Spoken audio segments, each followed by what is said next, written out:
India পুরোপুরি চুদলিং পং। বাংলাদেশে গত কয়েক মাসে সবচেয়ে আলোচিত কথা ডায়ালগ চুদলিং পং। ইন্ডিয়া আজকে সত্যি সত্যি চুদলিং পং হয়ে গেল। এখন আপনারা বলতে পারেন আপনি ভদ্র মানুষ, আপনি কি সব শব্দ ব্যবহার করেন। ভাই, বাংলাদেশের আজকের এই জয়কে আপনি যে কোনো ভাবে যদি ব্যাখ্যা করার চেষ্টা করেন, এবং ইন্ডিয়া যেভাবে হেরেছে, যেভাবে মাস্তানি করেছে, যেভাবে দাদাগিরি করার চেষ্টা করেছে, যেভাবে বডিলি ফাইটে মনে হচ্ছিল যে ফুটবল না রেসলিং খেলতে নেমেছিল, যেভাবে বাংলাদেশি ফুটবলারদেরকে কখনো হামজা, কখনো সমিত, কখনো রাকিব, কখনো মুরসালিনকে যেভাবেই হোক, ওই যে দেখি না আমরা যে সীমান্তের ওপার থেকে এপারে করে মানুষগুলোকে হচ্ছে, সেই স্টাইলে যেন একটা চেষ্টা চলছিল যে বাংলাদেশের ফুটবলারদেরকে আস্ত করে হলেও এই ম্যাচটা জেতা যায় কিনা। তাদের এই পরাজয়টা আমার সেই ডায়লগ কি মনে করিয়ে দেয়, চুদলিং পং। 1-0 গোলে হেরেছে বাংলাদেশ দল। যে জিনিসটা করতে পারে না সেই জিনিসটা করে দেখিয়েছে, অনেকটাই যেন করে দেখিয়েছে ঢালাই স্পেশাল সিমেন্টের মতো। এই সিমেন্ট যদি আপনি ব্যবহার করেন, আপনি যে কোনো ঢালাই, সেটা হতে পারে ছাদ, যে কোনো ফাউন্ডেশন, কলাম, সেটা যেই হোক না কেন, আপনার সময় এবং অর্থ দুটাই বাঁচবে। কোনোটা বাঁচবে 25% পর্যন্ত, কোনোটা বাঁচবে 18% পর্যন্ত। বাংলাদেশ দল সেই অলরাউন্ড পারফরমেন্সটা দেখিয়েছে। বাংলাদেশ ডিফেন্সে অসাধারণ করেছে, অসংখ্য চান্সেস ক্রিয়েট করেছিল আজকে ইন্ডিয়া, কিন্তু সেই সুযোগগুলো তারা কাজে লাগাতে পারে নাই। বাংলাদেশ দল মিডফিল্ডে অসাধারণ করেছে। বাংলাদেশের পাসিং ফ্লো ছিল, কিন্তু এন্ড অফ দ্য ডে একই সাথে ফ্লো ছিল। বাংলাদেশ ফিনিশিং যেভাবে দিয়েছে, যেভাবে রাকিব আর শেখ মুরসালিনের সেই গোল, কাউন্টার অ্যাটাকে কীর্তনখোলা এক্সপ্রেস রাকিবের দৌড়, যেন উসাইন বোল্ট দৌড়াচ্ছিলেন জাতীয় স্টেডিয়ামে।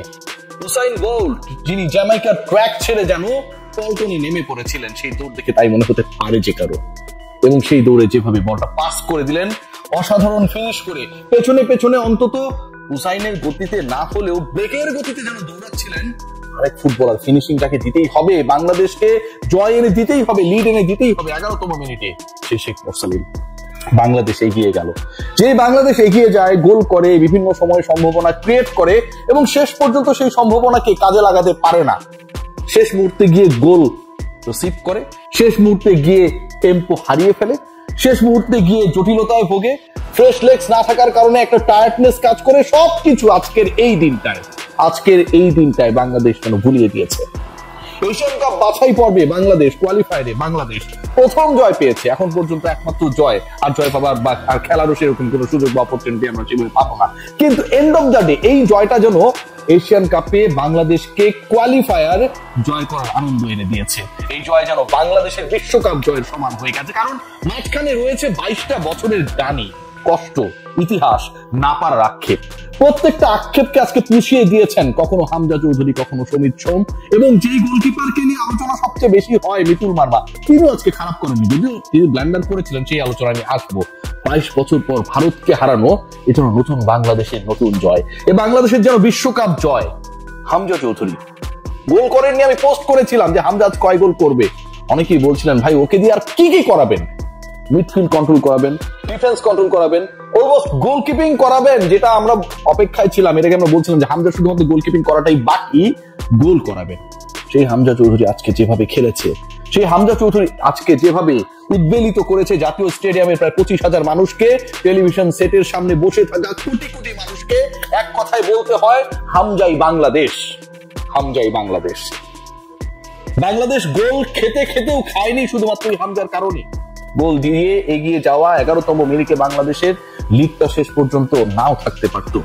নাম্বার 7 ইন্ডিয়ান যখন বলটাকে কিক করলেন, মিতুল মার্মা তার ঘর বাড়ি ছেড়ে, গোল পোস্ট ছেড়ে তিনি তার মতো করে ঘর বাড়ি ফাঁকা করে দিয়ে চলে গেছেন। দস্যু পড়েছে রে ভাই ঘরের সামনে, যে কোনো সময় সবকিছু নিয়ে যাবে, সিধেল চোরের দরকার নাই। সেই কিকটা হামজা চৌধুরী তার মাথা দিয়ে ঠেকিয়ে দিলেন। গোলকিপারের ভূমিকায় যে হামজা চৌধুরীকে দেখার আক্ষেপ অপেক্ষা ছিল বাংলাদেশের 18 কোটি মানুষের, সেই তাদের জন্য পরিস্থিতি হামজা চৌধুরীকে আজকে গোলকিপারে বানিয়ে দিল। বিদেশিদের দেখেছেন মাঠে, অসংখ্য বিদেশি গেছে বাংলাদেশ ফুটবল দলের জার্সি গায়ে, লাল সবুজের পতাকা হাতে। বাংলাদেশের গ্যালারিতে যেন মেক্সিকান ওয়েভ। এই যে অসাধারণ একটা মোমেন্ট, অসাধারণ একটা মুহূর্ত, যেটা সবাইকে এক করেছে শুধুমাত্র আমার কাছে মনে হয় একজনকে ছাড়া, তিনি হচ্ছেন আসিফ আকবর, যিনি ফুটবল এবং ফুটবলারদেরকে বেয়াদব বলেন। আবার বলেন এটা নাকি স্লেজিং। আপনাদের ভাই কেউ চেনেই না, স্লেজিং করবে কে? স্টিভ ওয়া, মার্ক ওয়া, রিকি পন্টিং, কিংবা বিরাট কোহলির মতো ক্রিকেটার, শোয়েব আখতারদের মতো গ্রেটরা। আপনি যখন ক্রিকেট বোর্ডের ডাইরেক্টর হবার পরে সেই ওয়েটটা না বুঝে আমাদের ফুটবলকে ছোট করেন, উল্টাপাল্টা কথা বলেন, আজকের এই বাংলাদেশের জয়টা যতটা না ইন্ডিয়াকে উৎসর্গ করা হয়েছে, আমার কাছে মনে হয় মনে মনে ফুটবল ফেডারেশন, ফুটবলার, এক্স বর্তমান সংগঠক সবাই আমার প্রিয় গায়ক ও পিয়া তুমি কোথায় আসিফ আকবরকে আজকে জয়টা উৎসর্গ করেছে। খেলা দেখেছেন ভাইজান? আমাদের চিনে রাখেন, আপনাকে কেউ না চিনলে উনারে সবাই চেনে।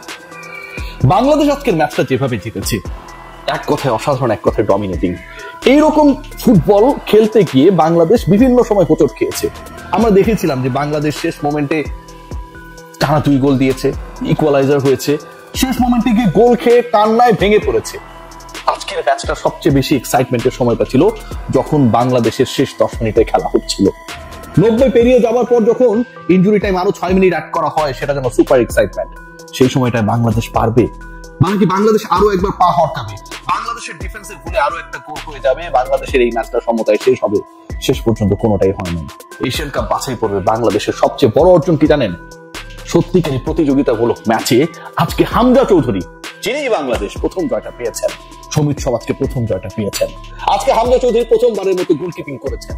আজকে যেভাবে উসাইন বোল্টের গতিতে রাকিব দৌড়েছেন, মোরসালিন যেভাবে ফিনিশ করেছেন, মনে হচ্ছিল যে আমরা লা লিগার খেলা দেখি, মনে হচ্ছিল যে আমরা ইংলিশ লিগ দেখছি, মনে হচ্ছে আমরা বিশ্বকাপের কোনো একটা খেলা দেখছি। যে ম্যাচটায় এত বেশি এক্সাইটমেন্ট, আমাদের প্রিয় দল খেলছে, সেই দলটা যে বাংলাদেশ, সেই দলটা যে বাংলাদেশের এত কোটি মানুষকে আজকে এক করেছে আসিফ আকবর ছাড়া, অসাধারণ একটা মুহূর্ত।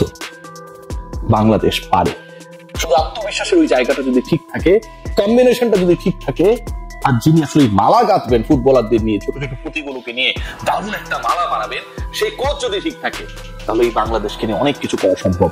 এই বাংলাদেশ অন্যরকম, এই বাংলাদেশ অদম্য। এই বাংলাদেশে প্রত্যেকটা ফুটবলারকে দেখলে আপনার গা, আপনার লোম শিউরে উঠবে। এরা প্রত্যেকেই ভাই, এরা প্রত্যেকেই জীবন দিয়ে খেলতে নামেন। ভেবে দেখতে পারুন যে হামজার মতো, সমিত সোমদের মতো যারা হাই প্রোফাইল লিগে ফুটবল খেলেন, সেই তারা প্রত্যেকটা ম্যাচে ম্যাচ ফি বাবদ কত টাকা পান। এখানটা যে খেলেন 10-15 হাজার টাকার বেশি বাপুকে তাদের দিতে পারে না। শুধুমাত্র দেশের জন্য ভালোবেসে এখানটা এসছেন ফুটবলটা খেলতে। ইনজুর্ড হয়ে যাচ্ছেন, মাঠে গড়াচ্ছেন, একবারও ভাবছেন না যে তার ওই বিদেশি লিগের স্পন্সরশিপ নষ্ট হয়ে যেতে পারে, ক্যারিয়ার ধ্বংস হয়ে যেতে পারে, মিলিয়ন পাউন্ড আয়ের যে সুযোগ রয়েছে সেটা হোঁচট খেতে পারে। বাংলাদেশটা এমনই, বাংলাদেশের হামজা চৌধুরীরা এমন ডেডিকেটেড। আর এই ডেডিকেটেড সোলটা যখন এক হন, তখন কোন চুদলিংপং ইন্ডিয়া টাইম থাকে না। 22 বছর পরে হোক, 25 বছর পরে হোক, ইন্ডিয়া ছেড়েছে, কেবল শুরু। দেখবেন এটা কত দূর পর্যন্ত যায়। এই বাংলাদেশকে ঠেকানোর সাধ্য কার? সময় আসুক, দেখবেন সবকিছু ঠিক।